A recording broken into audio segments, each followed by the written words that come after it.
Hello everyone, this is me Sadia है और मैं आपके लिए लेके आई हूँ एक और रीडिंग जो कि होगी फॉर हूएवर नीड्स है। टॉपिक रीडिंग का रहेगा कि आने वाले दिनों में आपकी लव लाइफ में क्या होने वाला है। इस रीडिंग में हम मैसेजेस भी इंक्लूड करेंगे पर्सन की तरफ से, ओरेकल कार्ड्स भी ऐड होंगे। Stay tune. और रीडिंग शुरू करने से पहले रिमाइंड करवाऊंगी कि ये एक जनरल रीड है, सबके साथ मैच कर भी सकती है और नहीं भी। जो बातें जो मैसेजेस आपकी लाइफ में आपकी सिचुएशन से मैच करते हैं, आप उन मैसेजेस को पिक करो और बाकी सबको छोड़ दो। अगर आप पर्सनल रीडिंग्स चाहते हो, पेपॉल से या ईजी पैसे से पेमेंट कर सकते हो। सिर्फ तभी रीच आउट करो ताकि आपका भी टाइम वेस्ट नहीं हो और मेरा भी। Let's dive into the read and let's find out कि आने वाले कुछ दिनों में आपकी लव लाइफ में आप क्या एक्सपेक्ट कर सकते हो, क्या एक्सपीरियंस कर सकते हो। Let's dive into the read and let's find out. King of cups, page of pentacles, four of cups. Underneath the deck we do have king of swords. मुझे लगता है कि आने वाले दिनों में आप अपनी लव लाइफ में एक ऐसा मेजर शिफ्ट एक्सपेक्ट कर सकते हो एक स्पेसिफिक समवन के साथ जो कि आप सोच भी नहीं सकते हो। ये पर्सन राइट नाउ भी शायद आपसे बातचीत नहीं कर रहा। ये पर्सन राइट नाउ भी शायद आपको इग्नोर कर रहा है। ये पर्सन राइट नाउ भी शायद आपको ऐसे फील करा रहा है कि जैसे आप इसकी ज़िंदगी में कोई मायने नहीं रखते हो। And then comes sudden shift जो इस इंसान की तरफ से आएगा। क्यों आएगा, कैसे आएगा, पहले क्यों नहीं आया, ये क्वेश्चंस करने की ज़रूरत यहाँ पर नहीं है। ये पर्सन अनएक्सपेक्टेडली जो कि राइट नाउ आपको लग रहा है कि शायद आपसे नफ़रत करता है या आपको प्यार तो दूर की बात, आपसे बात करना भी गवारा नहीं कर रहा। ये पर्सन ओपन अप होगा अपने इमोशंस को लेकर, फीलिंग्स को लेकर आपसे। और मुझे लगता है कि ये इतना अनएक्सपेक्टेड रहेगा आपके लिए क्योंकि आप शायद ऑलरेडी सोच रहे होगे कि नहीं, इनफ हो गया, आपने बहुत इन्वेस्ट कर दिया इस कनेक्शन में, अब आपको अपनी ज़िंदगी में आगे बढ़ना है। अब आपको अपनी ज़िंदगी में बाकी ऑफर्स जो आपके पास हैं आपको उनको कंसिडर करना है। ये पर्सन उस टाइम पे आपकी ज़िंदगी में वापस आ रहा है जहाँ पर शायद आपने बिल्कुल भी आपको एक होप होता है ना, होप है, वो बिल्कुल नहीं होगी।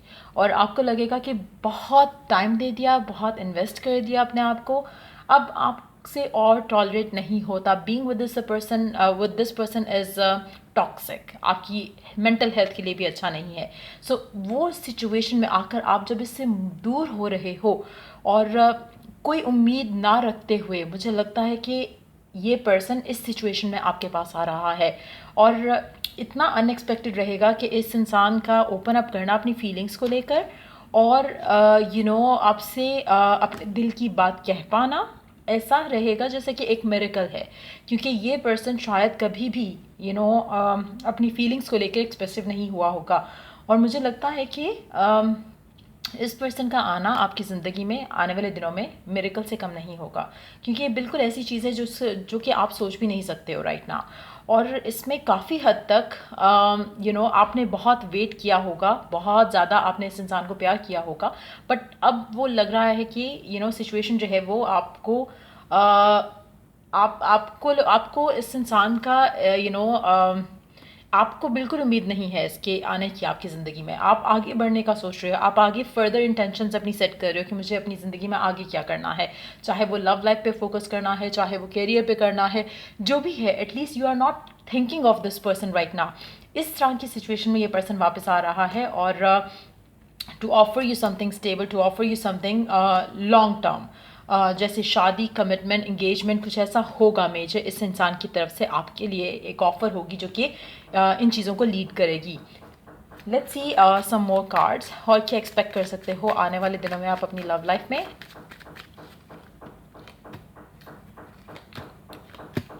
मुझे लगता है कि आप obviously like I said earlier कि एक्सपेक्ट तो नहीं कर रहे हो और आपको लगेगा कि ये पर्सन वापस क्यों आ रहा है, अब क्या करने आ रहा है ये पर्सन।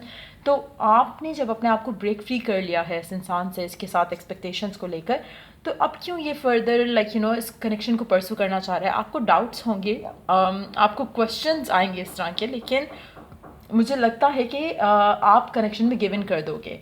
आप इसका प्रपोजल जो है वो एक्सेप्ट करोगे और आगे बढ़ोगे इस इंसान के साथ। लेकिन मुझे लगता है कि अब जब आप दोनों साथ आओगे तो ये जो भी आप लोगों के दरमियान में इश्यूज़ रहे हैं वो रिज़ॉल्व हो जाएंगे। चाहे वो आपको प्रायोरिटाइज़ नहीं कर रहा था या आपके कनेक्शन को वैल्यू नहीं कर रहा था, वो सारे इश्यूज जो रहे हैं कनेक्शन में ख़त्म हो जाएंगे. सो कनेक्शन काफ़ी हद तक स्टेबिलिटी की तरफ लीड करेगा. बट मुझे लगता है कि जब ये पर्सन आपको अप्रोच करेगा तो यू वुड फील लाइक कि अब ऐसा अब क्यों, वाई नाउ, पहले क्यों नहीं किया इसने. सो मुझे लगता है कि उसमें काफ़ी हद तक हो सकता है कि एक मिरेक्युलस आप शिफ्ट कह सकते हो आपके पर्सन के अंदर आएगी आपको लेकर, कनेक्शन को लेकर. और उसमें काफ़ी हद तक इसकी रियलाइजेशन काफ़ी सारी चीज़ों को लेकर जो कि दे कुडंट डू बिफोर, वो रियलाइजेशन भी आएगी. तो जिसकी वजह से पर्सन जो है उसका एटीट्यूड जो है वो सडनली चेंज आपको दिखेगा. और मेजॉरिटी मुझे लग रहा है कि आप लोग इस इंसान से बात नहीं कर रहे हो, या चाहे वो रिसेंटली ख़त्म हुआ है, चाहे वो बहुत पहले से बात नहीं कर रहे, लेकिन आप बिल्कुल एक्सपेक्ट नहीं कर रहे हो कि कुछ बदलेगा. और हो सकता है कि आप में से कुछ लोग ऐसे भी हों जो कि हमेशा परसू करते आए हैं इस इंसान को, और शायद रिसेंटली आपने स्टॉप किया है और रिसेंटली आपने फील किया है कि नहीं, अब आपको आगे बढ़ जाना चाहिए. एंड दैट सिचुएशन ये पर्सन आपके पास आएगा और चीज़ों को आगे ले जाने की बात करेगा. लेट्स सी इसके मैसेज क्या हैं आपके लिए. You are so special to me. I might not say that to you direct. वो आपसे कहना चाहता है कि आप उसके लिए बहुत स्पेशल हो, लेकिन शायद वो आपको डायरेक्टली नहीं कह सकता या ना कह सके. I am focused on other things, give me time. आपका पर्सन आपसे कहना चाहता है कि वो अभी राइट नाउ गिवन सिचुएशन में बाकी चीज़ों पे फोकस है, उसको थोड़ा और टाइम चाहिए.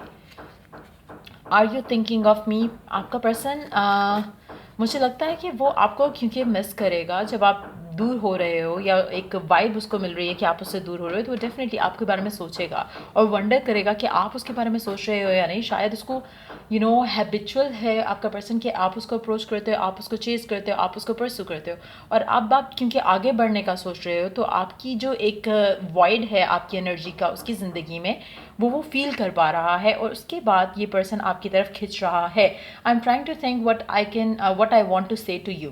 मुझे लगता है कि ये पर्सन अंडरस्टैंड कर पा रहा होगा कि आप इसे छोड़ने वाले हो, and just to stop you from moving on, ये कुछ ना कुछ अच्छा ज़रूर करेगा कनेक्शन में. चाहे वो कोई भी एक स्टेप अहेड ले जाए कनेक्शन को, चाहे वो एंगेजमेंट कर ले, चाहे वो कमिट कर दे, चाहे वो थिंग्स को ऑफिशियल कर दे, कुछ अच्छा ज़रूर करेगा. I am yours for ever and ever. आपको एक कंफर्मेशन भी दे देगा कि वो आपका है. लेट्स सी कि ओरेकल गाइडेंस क्या है आपके लिए.